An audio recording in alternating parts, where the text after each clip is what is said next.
Hello, and welcome to Stories Across Borders. Here we discuss tales told across a range of different mediums, books, movies, games, you name it. The only rule is that we can only talk about these things in terms of the writing. Anything like acting, animation, mechanics, anything like that is off limits unless it relates directly to how the story is being told. I am Daniel Radford. Author. Something. I'm running out of ideas because normally I've got this bit written down. Send help. Hey, I'm that gonna do works. that again. I'm Daniel Radford, author, certified badass, and also your host, and I'm joined by my frequent sidekick, John Kernan. Hello, I have blown up many things, and I am not a sidekick. I am a young ward. Sure. We can. I wish I had saved the sidekick joke for like a couple of cycles back when we did superheroes. That would have been a much better time to make that comment. But it came to be here, and I wrote very, very few notes for this episode, and by that I mean zero. So we get what we get. Galloping Ghouls, Pie Man. What's up for us this week? Oh god. Fucking hell. The one time I'm not prepared and you hit me with Galloping Ghouls, Pie Man. This has been the very high quality, fantastic beginning of a new cycle for Stories Across Borders. This time we are looking at a theme of action, which honestly I feel like is going to be a bit of a weird one, even if we exclude all the fuckery that just happens. It's definitely going to be a weird one, especially because it's not. It's an element of many narratives, and yet not quite properly a narrative element in and of itself. Well, yeah, it's one of the few things that is completely different depending on the medium you're depicting it in. You know, static images like comics do it differently, do it one way, written word does it one way, and then of course, animation, cinematography, film, I guess, generally speaking, you can actually display movement and action happening on screen. So it is definitely a bit of a strange one to explore because of how different it is depending on the medium it's being depicted in. Like, it's pretty rare for a book to even be labeled action because it's usually like such a secondary thing because it's not visibly present in front of you, you know? You might get a book labeled as fantasy and it has action scenes, or adventure and it's got action scenes, or whatever. But it's rare that you'll come across someone who's like, my book is an action story. But then with movies, you can build the whole thing, or TV or whatever, you can build the whole thing around active, dynamic action sequences.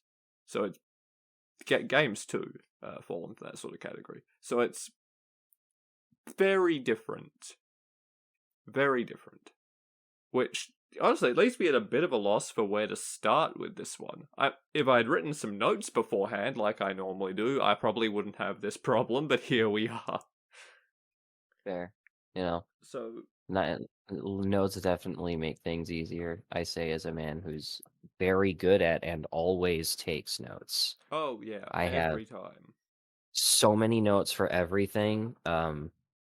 Like, for instance, scribbled on my whiteboard, it says that that the podcast happens today on my little whiteboard Which is true. on the fridge.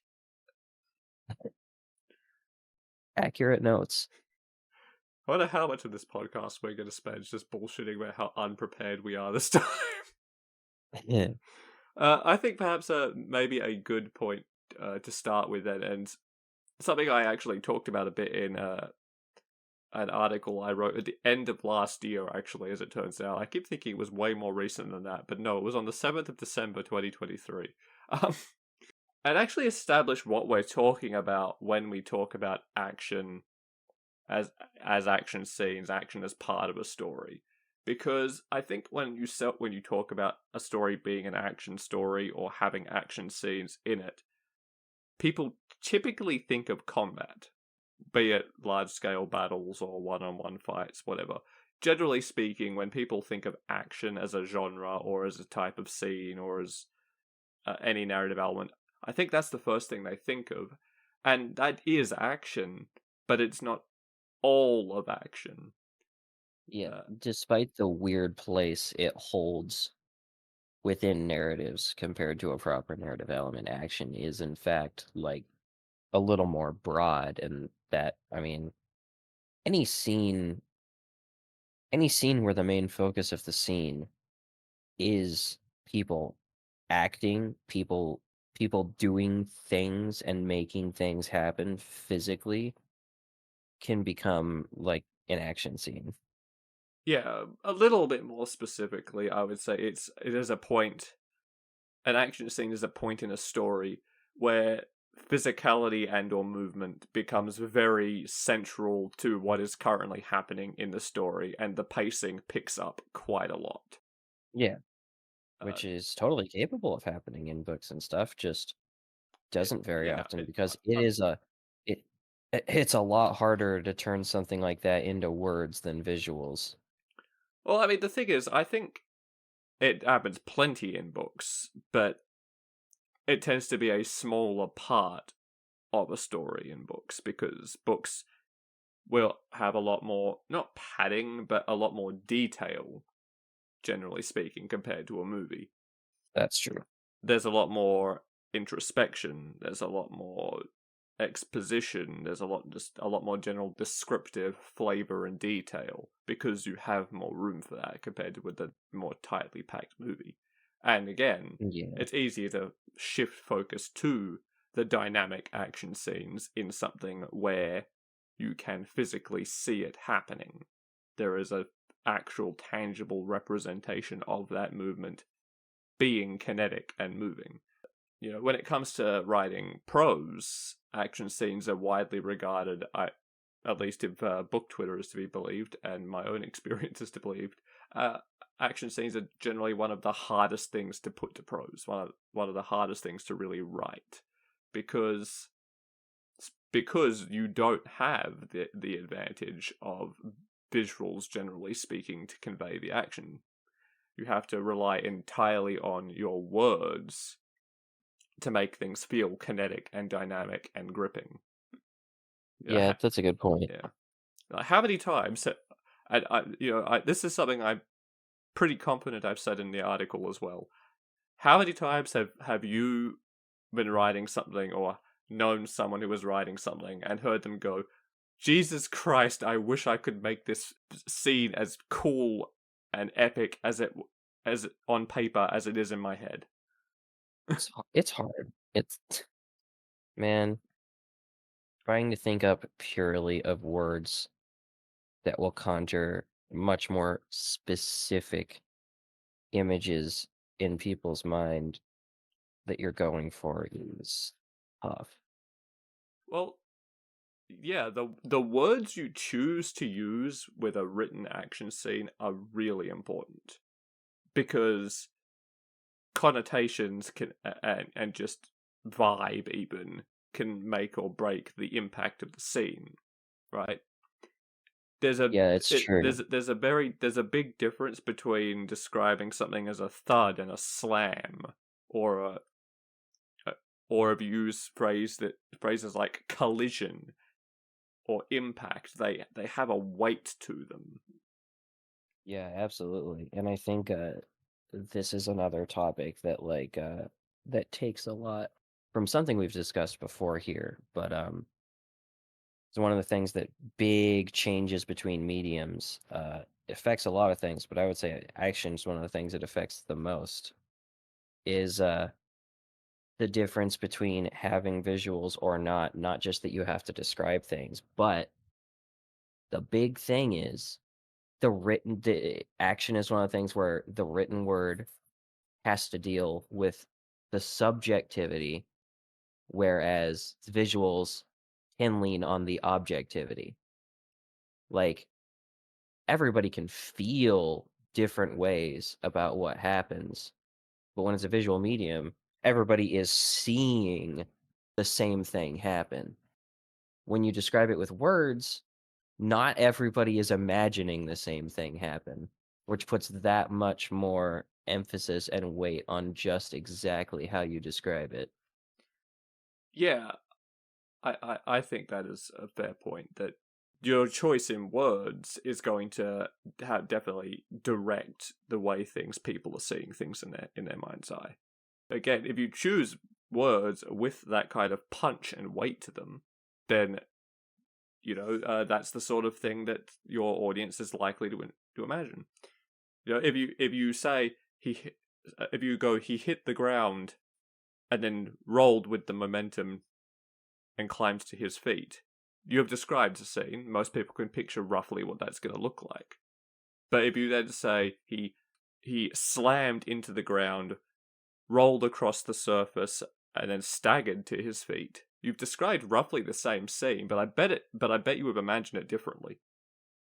The same basic That action. But in one, that roll definitely went a little rougher. yeah, in one of them, it was like, okay, he managed, like, it was nothing. In the other one, it's, that hurt. And it was tiring and took effort. You could also do it the other way, though, of he struck the ground, rolled once, and then sprung to his feet. Same basic action, but now it's even less of a problem. He's ready, he's moving quick. This was part of the plan and was anticipated. And that's a fairly generic Yeah, scene. Like, that could have been a chase, it could have been someone doing competitive parkour, it could have been a fight scene, could have been an accident, he just fell off something like a dumbass. that's the best time to be cool and smooth in Yeah. action is right after you do something stupid. Yeah. Especially if you're going for the comedic side of action. Yeah. I'd say that you could also use the fact that people are going to see things differently to your advantage, right? Because if you start describing every minute detail of the action sequence in text, you're actually going to hurt your pacing and pull people out of it. It's going to feel less dynamic, it's going to feel slower, and it's going to feel more like reading a list of actions than an action scene. Yeah, that's true. For the most part, you're not going to get bogged down with visuals unless the visuals themselves aren't just taking up screen real estate, but time. As long as people can see a lot going on at once. I mean, I won't get too into the cinematography aspect because there's a lot there and definitely still a lot that can go wrong. But every extra word you put into describing what's happening is also increasing essentially the length of the scene by increasing how long it takes for the person to literally read it. Yeah. Basically, the way you should deal with that, at least in my opinion, that when it comes to text, is you want to be fairly vague about a lot of things unless it's very specific moments that matter. If two people are in a brawl, the moment someone gets punched in the face, the first time especially, that matters. So you can probably describe that. You can say the big guy's knuckles collided with the little guy's face, knocked him sprawling to the ground. Then the big guy dived down on top of him, and they scrabbled in the dirt. And you don't have to describe the scrabbling beyond they scrabbled in the dirt. Yeah. Each individual thing doesn't really matter, and you can sprinkle little specific things that matter in there, rather than every single thing, every single punch thrown, every single yelp made. You know, you don't have to describe every little thing. It's take advantage of describing the things that matter, that you want conveyed, and then be generalistic with the rest of it. Yeah, you want to stoke your reader's imagination and then let their imagination do the rest. Yeah, and the longer the scene is, the more you want to fill in generalizations compared. Like, if it's a very short scene, you can go for specific. That's probably fine. But if it's gonna be like a long action sequence, then you want to fill a lot more generalized flavor in. Otherwise, you're gonna get like a 4-page instruction manual on amateur martial arts or something. Yeah, nobody needs that. Yeah, it's not as interesting. It's not as fun. It's choosing when it comes to writing an action sequence. Like, yeah, we said that we just said this. Choosing your words is important, and I think choosing when to use your words, when to be specific, and when not to be, is also important. Absolutely. By the same token, you've probably heard the advice before as well that if you're writing an action scene, you're going to want to use short and sharp sentences. Don't be big and don't do big descriptive things. That's solid advice. It's not too different to what we were just talking about, yeah? Yeah. The shorter sentences, snappier sentences make things feel like it's going quicker. It makes things feel more kinetic, more dynamic. But I don't think you should ditch descriptive language completely either, and I don't think you should just only use short sentences, because then it starts feeling like reading a dot point list. It's true. I think it definitely make use of a lot of snappy language and short sentences, but you can sprinkle in some longer stuff. If you have more varied lengths of sentences, it's actually going to make things feel more dynamic than if it was just a short. Do like short, medium, long, short, medium, short. Especially if you're doing things where the environment matters. It's important to give a sense of what the environment is, and that's where you will use your longer sentences. Just Yeah, you wanna get everything in, but it's pacing definitely becomes a little more complicated with action when it comes to writing. Like, there's a lot of aspects to think about. Most of the time, I would say most of the time, pacing when you're writing is, I mean, it's a quantifiable thing, but also very much like a vibe. With action, it is very much more like, no, it is the thing that is happening. You are pacing it this way. People will, it has that little bit of objectivity there too, even without the visuals. Like, you are describing things happening. They take time and energy and investment. yeah, I mean, pacing is tricky because it is a little subjective. It isn't easily quantifiable. In text, I feel like you could almost graph it out with a like. It would be subjective, fairly, but you could almost do like number of words slash like length of story on one Yeah, axis, and then snappy punchiness of text in another, especially when it comes to action. Or probably like a more generalized into pacing would be you'd keep that one axis of length of story, and then the other one would be like space between major plot points. yeah.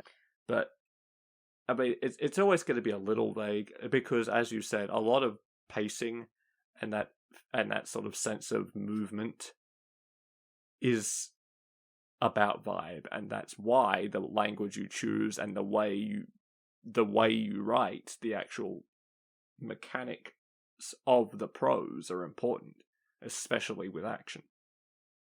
Like, don't get me wrong, connotations and all that, like, that's always important. It's important with romance, with horror, with drama. It doesn't matter.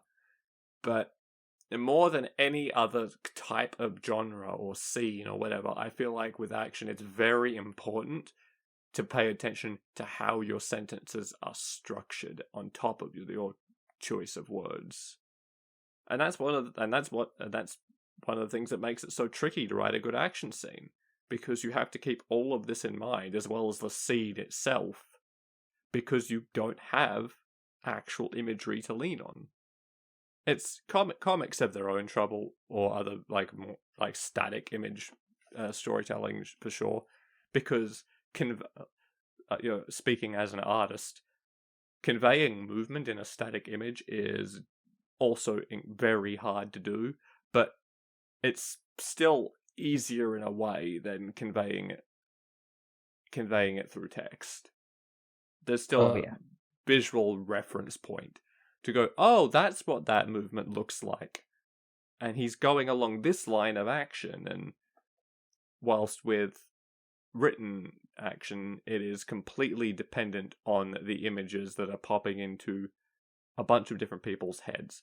So you've got to keep things clear enough in the right places that everyone is going to know exactly what is going on, but vague enough elsewhere that it's not going to matter, that everyone's going to fill in the dots a little bit differently. Yeah, I mean, I never really thought that much about action in a narrative sense until it became our topic. You don't, generally speaking, as the audience.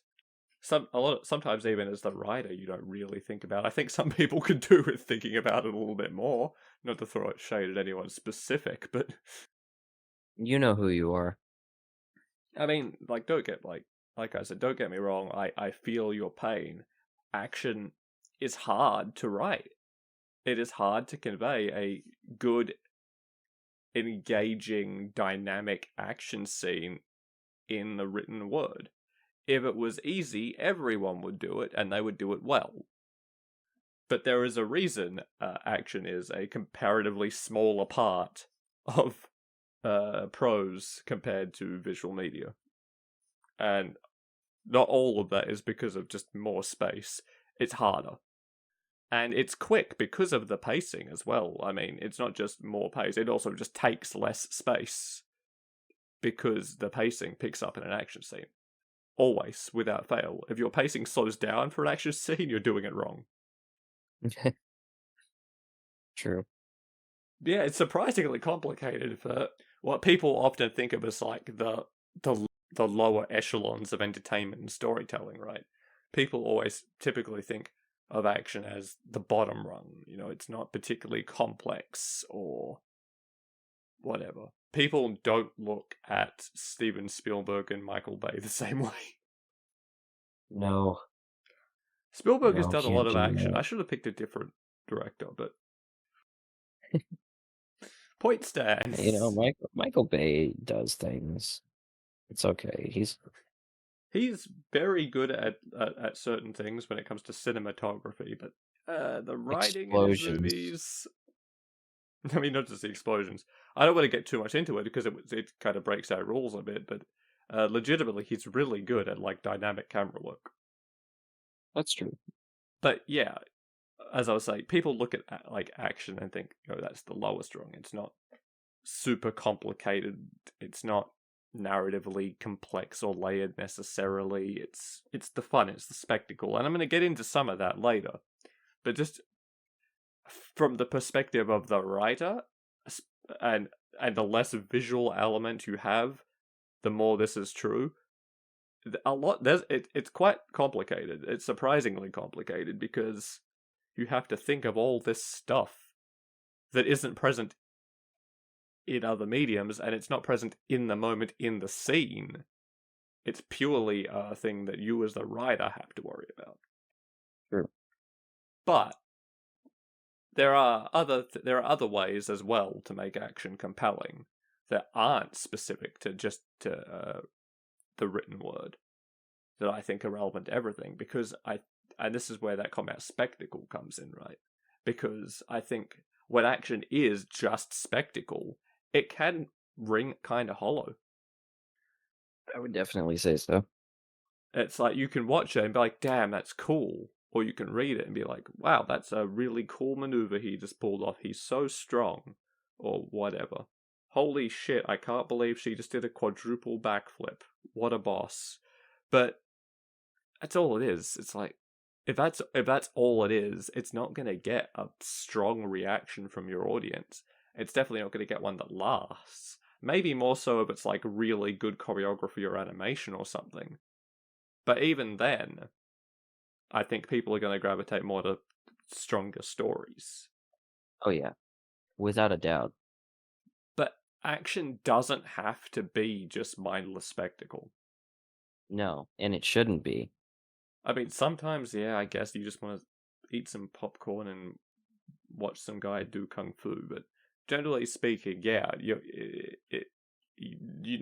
want it to mean something, and that's where stakes come in. Oh yeah, that's true. You can't have good action if you can't cook up a good steak. Thank you, Meat Boy. Bruno thought it was funny. Bruno, your contribution's always spot on. I don't know about if he's even meowing. Bruno is a cat, for those of you who aren't aware. He's just sitting here. But yes, stakes, tension, and just a reason to give a shit are important. So, stakes. I feel like I've talked a little bit about stakes before, right? I've written an article about it. I don't know if it's come up much in the podcast. Stakes are simply what's going to happen, what will change depending on the result of this scene. Why does the result matter? We know what stakes are. Yeah. And having high stakes, or more accurately, significant stakes, can add to the engagement and the tension of any scene, including an action scene. And I do say specifically significant stakes, not necessarily high stakes, because stakes don't have to be super large scale, be compelling and engaging. No. They have to matter to the characters and therefore the plot. And you can have fairly low stakes that are just as engaging as apocalyptic ones, if not more so. Like, the stakes to be particularly engaging, you want them to be like that. There's a sweet spot where it's not so low stakes that there's no reason to be concerned about the outcome, but not so high stakes that the outcome is guaranteed to be success for the hero. Because if the stakes are too high, unless you've got everything built up like somehow perfectly and everybody is so incredibly invested, nobody's gonna go like, this is where it all ends. It's all over. Failure, no success. We're 40 minutes into this 90-minute movie. I'm sure they're doomed. But if it's one character in a dangerous situation and there's still 6 others elsewhere, they could die. That's another story. And that's and that is part of it, is that the uncertainty of the outcome is a big source of, if not the biggest source of, the tension. And by keeping it unclear, like making the stakes obvious and understood, and making it unclear how it's going to end, that's where your tension and your engagement can come from. Like, yeah, I thought I had more to add to that point, but I really don't. As it turns out, no notes. Yeah, you got to put the work in.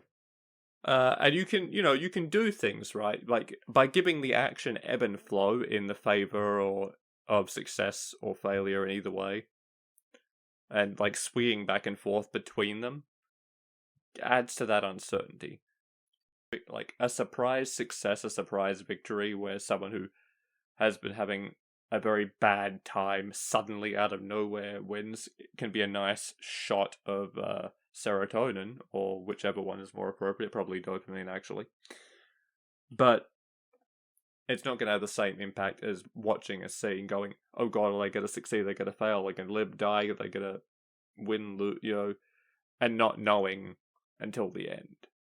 And having that whole way through going, it could go either way, I don't know. It's the uncertainty that creates the tension, generally speaking. Not a hard fast rule. Sometimes a beatdown is very satisfying and engaging to watch. Sometimes you want to create, either because the hero's gonna win or because you know they're doomed.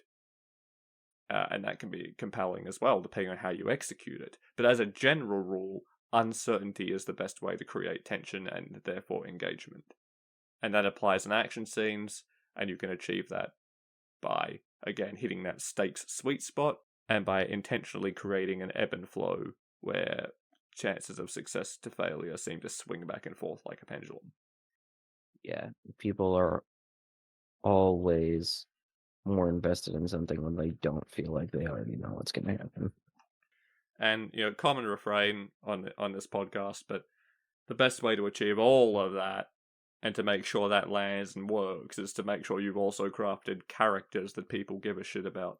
Because it's not going to matter how cool your action scene is if no one cares about the people doing the action. That's for sure. You always got to have investment. It's our usual rule about characters trumping plot just in a microcosm. It always holds true. And especially when it comes to action. Because otherwise the action is just spectacle and it will ring hollow. Like, not to crap on Michael Bay any further, but the Transformers movies are fun. But yeah, no denying they're fun. They're enjoyable, but they don't leave generally speaking, they don't leave a particularly strong lasting impression. Or I don't think they're in a lot of people's top 5 movies. Let's be fair, it's not like there are no stakes or personal stakes, but usually the characters are a bit 50-50. They're not super compelling characters, and the stakes are very rarely personal to them. More so in the earlier movies, to be fair. 1 through 3, 4, they were a lot better about that. It's in the more recent installments where it's become more and more about the spectacle. To be fair. Yeah, it's become pretty big on spectacle. Yeah, spectacle's fun. It's great, and it's not just one director and one genre that has the problem. But action, the best action, is more than spectacle. Yeah, spectacle fades. Yeah, spectacle definitely fades, but emotional impact lasts. That's memorable. Yeah. The reason we look back at The Matrix, right, and people remember it mostly very fondly, especially the first movie, and it has such a lasting effect. The action scenes are incredible, and that's definitely played its part. But it's also just a good story. Yeah, real good. The reason that Jurassic Park, one of my favorite movies, if not just the favorite, is lingered, is not just because the dinosaurs looked amazing.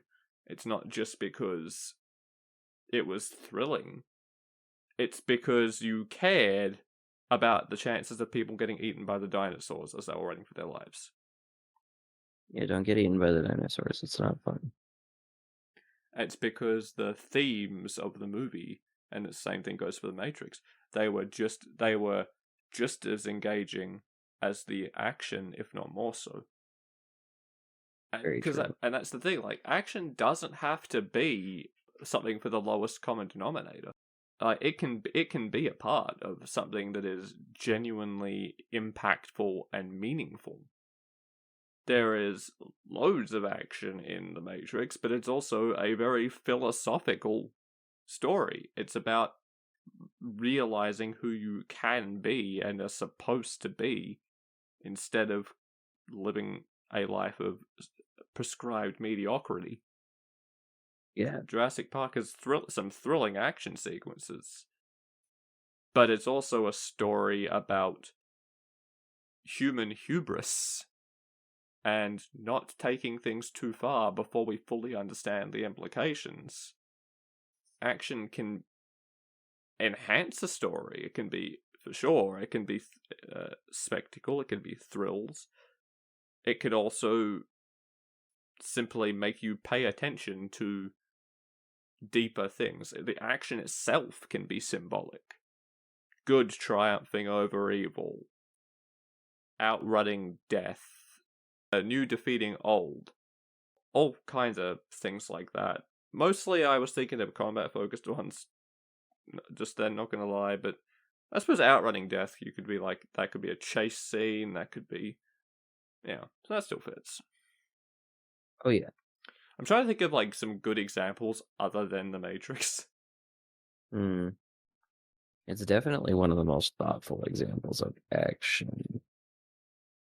I mean, Star Wars is full of it. Oh, that's true.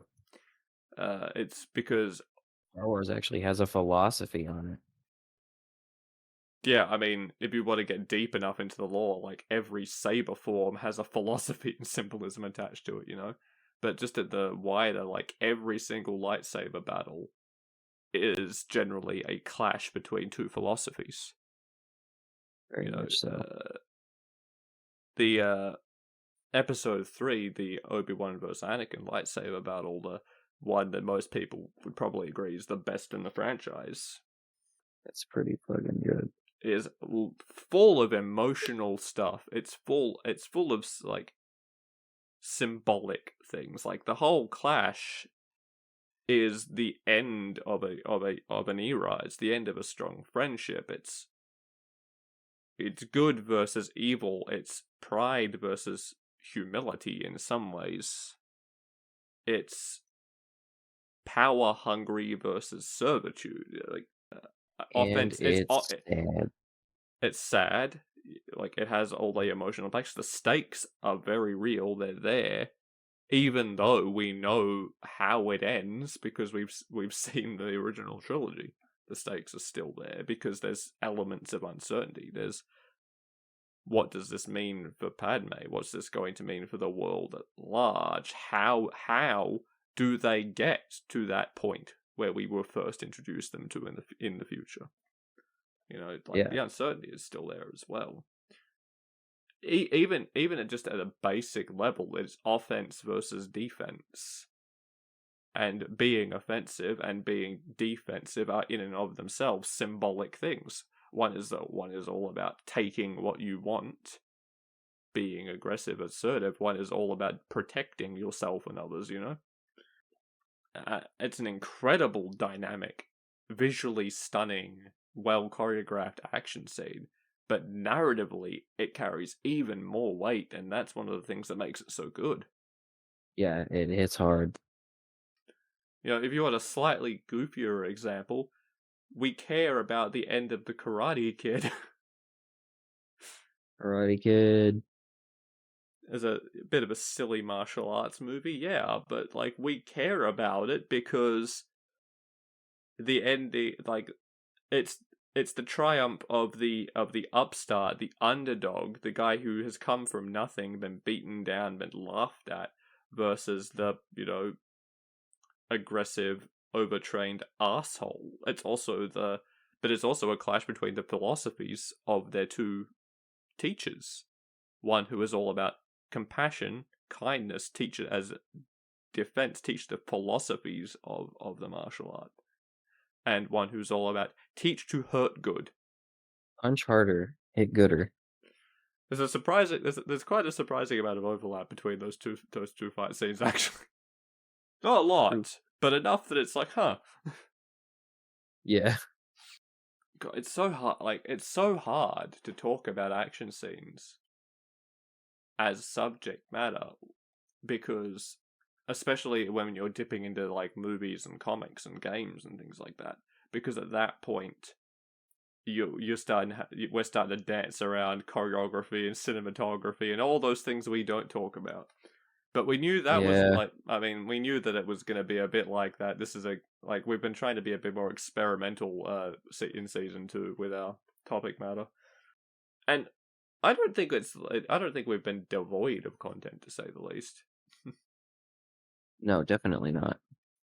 Action is just one of those things where it's hard to really discuss it, like, and part of that is because it is so different.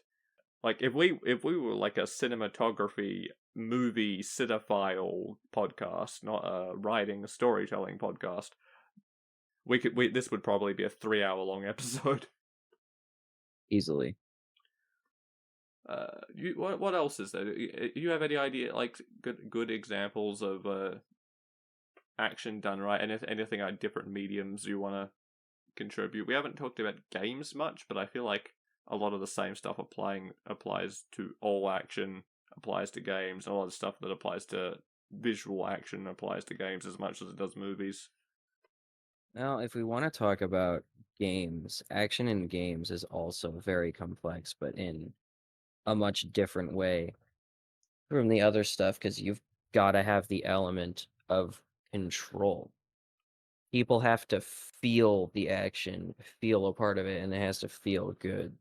Like, good action games, I would say, can a lot of times be few and far between without other things holding them up.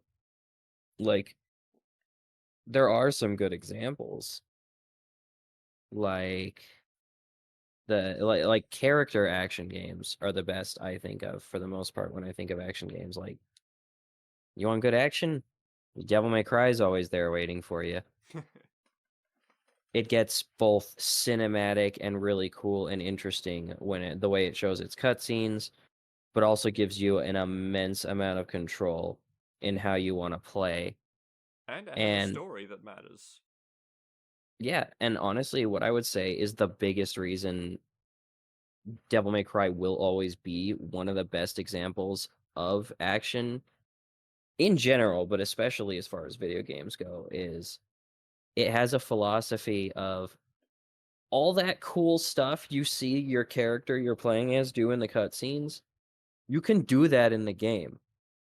Like, obviously you're not gonna do like the exact actions, like, when Dante scrapes an enemy's scythe off the side of his gun while spinning it, but like almost like just about everything that happens in those scenes is equivalent to something you can do. Dante kicks down a dude, jumps on his back so hard that he slides around the room on his back while spinning and shooting his gun. And that's a move. You can unlock that. Yeah, it makes me think, right?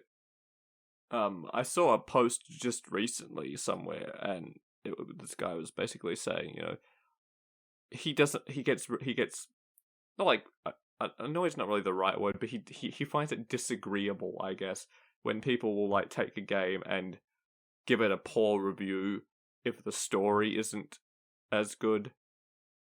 When it's a game, the action, the mechanics, that's what's important. And I was like, oh no, my friend, I could not disagree with you more. The story is everything. Story contributes to the experience. It enhances. Like, if it's a game without a story, that's a different thing. That's fine. Yeah.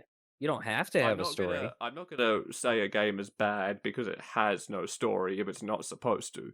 But if a story is part of the experience, then you got to execute that story well. And if you don't, I'm gonna rate you lower as a result. Look at Dark Souls. That's one of people's favorite worlds, not just from being in it, but from the lore and the stuff they've read about it. And like, you don't even really get cutscenes in the Dark Souls series that show you much of anything. People don't tell you all that much. So much of what you learn comes from just like reading item descriptions. And people still love it because it's good. Yeah, the example that was given in this post was the recent Fire Emblem entries, the most recent ones. Specifically, was Engaged. It was like, a lot of people have criticized Engage and voted it as lesser than three houses, because the characters and the world building and the writing in general weren't as strong. But I think it should be considered better because they built on the action.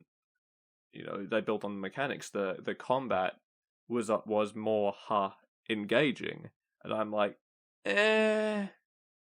But for a franchise where the story is so important, And where like, you are specifically leaning on those past stories by pulling a bunch of characters from them yeah. instead of creating your own original one. Well, it's not just that as well. Like, to the franchise in general, the story is incredibly important to the experience, right? It's not just about the combat and the action. I And love the the story in story Three Houses. I and must protect my precious students. uh, but it's also the narrative is important to the like mechanical experience of the game, right? Because it has the death mechanic where characters can permanently die.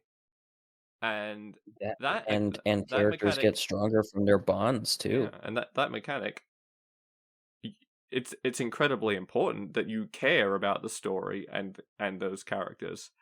Otherwise, it's gonna have way less impact if you lose one. So that's just another example of action being enhanced by quality writing, and that's, I think, just it applies to games just as much as it applies to anything else. Sometimes more so. Absolutely. It can be a challenge to interweave uh the action and the story, and it it's something people making video games have to work on because I think in sometimes it's more important in video games than in other stories. In other stories, at least sometimes the action can be genuinely different from the story or genuinely separate from the story. Not always. It's usually only small examples of that, but like they're always connected and relevant to each other in a game. You can't separate them, even if you try. It doesn't really work. But yeah, I think if we go down this line of thought too long, we're gonna start getting way too deep into gaming and how and gaming itself as a storytelling medium instead of focusing on action. So, What? When which have we done is, that before? I mean, it's something we could definitely think about doing later as a cycle. I don't know how much we could do with it, but Oh, so it's worth much. considering. That's true, actually. We could probably do a lot. Not a bad idea. For the time being, though, I honestly we could probably leave this one there. Yeah. Not quite as much to say about action, I mean, at least in a narrative sense, as other it's things. been close to an hour. It has. It'll be a little bit shorter once some of the stuff gets edited down, but it's still well within our usual sort of window for recording. So yeah, for the time being, we'll leave it there. If you are listening to this elsewhere, you can also find these episodes on my website, radfordwrites.com, where I share various stories, some of them including action, and poetry and other writing and like. Links to my books, of course. I post articles there, as I've mentioned a couple times in this episode, including one on action, which if I'm in... I just got interrupted by a cat meowing loudly. Which if I have any sense, I'll link to in the description for this one. I've also Yeah. started with the Google Podcast going away. I've started shifting to back uploading various podcast episodes on YouTube now instead. So if you are listening to this on the website, you can also find the episodes on YouTube now and on Spotify. Although I don't know if the YouTube will have caught up just yet by the time this goes up. I'm on social media, primarily Twitter, which is as Daniel Wright 7, but I also float around Blue Sky a little bit where I'm just Radford Writes. And of course, you can see John reappearing plenty on these episodes as well. You can also find him streaming on Twitch as Sephear, Sephear, and the VODs from those streams will also move to YouTube, I believe. Yeah. You will see plenty of Bruno on those streams too. Not physically yet. I don't know when or if webcam thing is happening, but the boy is present and is my mascot. And everything is made better by cats. It is. Including Bruno's a good boy. The cats can do some pretty good action. Cats can do wild action. I mean, look at Stray. Mm-hmm. All right, that's enough. We'll leave that there. Goodbye, audience. Bye, everybody. And remember, write your fucking notes. Write your notes.